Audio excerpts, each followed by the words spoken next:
어린이집 보육교사가 아이의 귀를 잡고 공중에 번쩍 들어 올린다면 부모 입장에서는 어떨까요? 최근 광주에 있는 어린이집에서 이런 일이 벌어져서 경찰이 보육교사와 어린이집을 수사했는데 경찰이 해당 보육교사를 무혐의 처분하고 재판에 넘기지 않아도 된다는 의견으로 검찰에 송치했습니다.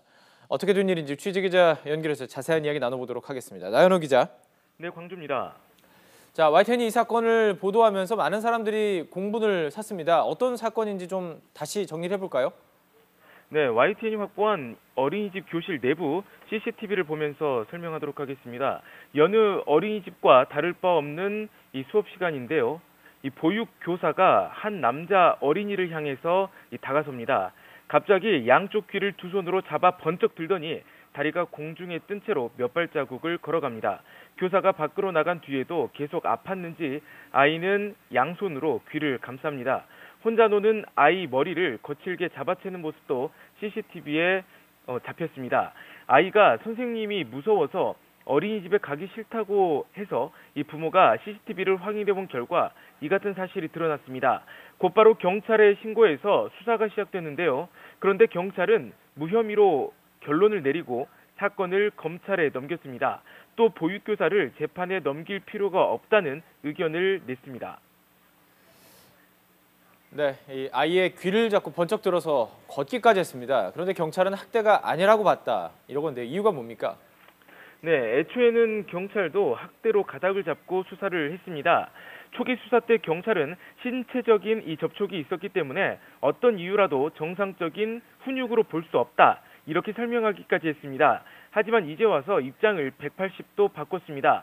귀를 잡아당긴 건 맞지만 아이의 바람직하지 못한 행위를 교정하기 위한 훈육 의도였다고 본 겁니다. 경찰은 처음에 학대를 당한 것으로 의심되는 아이를 4명으로 보고 수사했습니다. 그런데 최근 한 달 동안에 이 CCTV를 확인한 결과 피해 부모가 그 정도는 괜찮다고 인정했다는 게 무혐의가 나온 이유입니다. 또 한 부모는 아이를 강하게 훈육해달라고 사전에 부탁한 점도 고려됐습니다. 그렇다면 앞으로 훈육할 때 귀를 이렇게 잡아당겨도 된다 이렇게 해석해도 될 것 같은데요. 이 해당 보육교사 무혐의 처분을 받은 것에 대해서 이 피해 아동 부모가 어떤 반응을 보일지도 궁금한데요.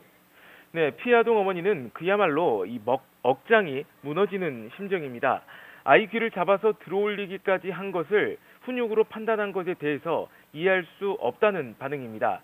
정작 6살 아이는 이 피해를 호소하고 있고 심리치료도 받고 있습니다.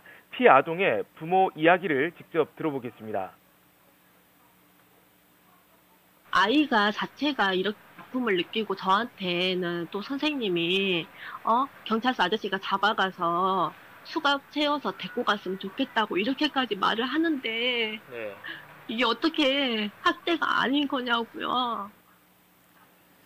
자, 보통 이 어린이 학대 사건 아동보호 전문기관도 조사에 참여하게 되는데 이쪽의 입장도 궁금한데요. 어떻습니까?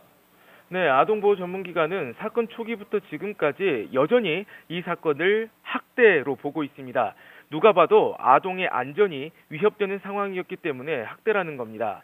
피해 아동은 아동보호 전문기관에서 심리치료를 받고 있는 상황입니다. 대한법률구조공단 이 변호사도 이 사건이 최소한 정서적 학대에 포함된다고 했습니다. 아이가 다치지 않았더라도 보육교사의 행동으로 아이가 충분히 겁을 먹을 상황이었다는 겁니다. 검찰은 이 사건을 지난 13일부터 넘겨받아서 수사하고 있습니다. 이 여성아동 범죄조사부에 사건을 배당했고요. 경찰이 보낸 자료를 검토하고 있는 것으로 알려졌습니다. 보육교사의 행동이 학대냐 아니면 훈육이냐를 두고 논란이 커진 상황인데요. 검찰이 어떤 수사 결과를 내놓을지 관심이 큽니다. 지금까지 광주에서 YTN 나연호입니다.